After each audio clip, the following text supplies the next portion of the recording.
अगर अगर अगर अगर भीमराव अम्बेडकर जी को ब्राह्मण समाज अपनी दो बेटियां ना होते, रड़ुआ रह जाते डॉक्टर भीमराव अम्बेडकर साहब, रड़ुआ रह जाते पूरे जीवन भर, बिना विवाह के रह जाते, बिना बच्चों के।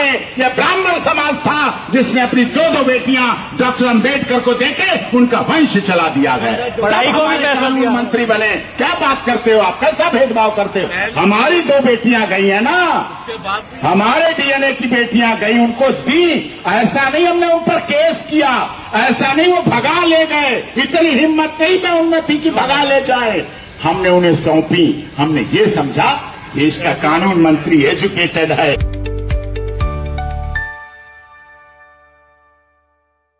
पढ़ा लिखा है, इसका वंश चलेगा, इसे कोई दे नहीं रहा, बेटियां मिल नहीं रही हैं। राहुल गांधी को मिल रही है, कहीं शादी हो रही है? बताओ, कवारा बैठा है 55 साल का हमारा बच्चा, देखने में सुंदर, गोरा चिट्टा, घर सुशील और सुशील गृह कार्य में दक्ष कन्या मिल सकती है, कोई कमी थोड़ी है, शादी कर सकते हैं। लेकिन अभी तक बेचारे हो सीनियर सिटीजन, अगले 5 साल बाद 60 साल का सर्टिफिकेट मिल जाएगा सीनियर सिटीजन, 3 साल बाद सीनियर सिटीजन हो जाएगा।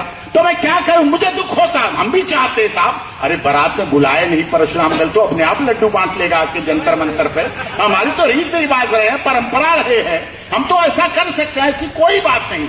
हमने विवाह भी कराए हैं, हमने बेटियां भी दी हैं, इसलिए हमारे से ऐसी बातें, ब्राह्मण समाज ने क्षत्रिय का भी संरक्षण किया है, वैश्य का भी संरक्षण किया है।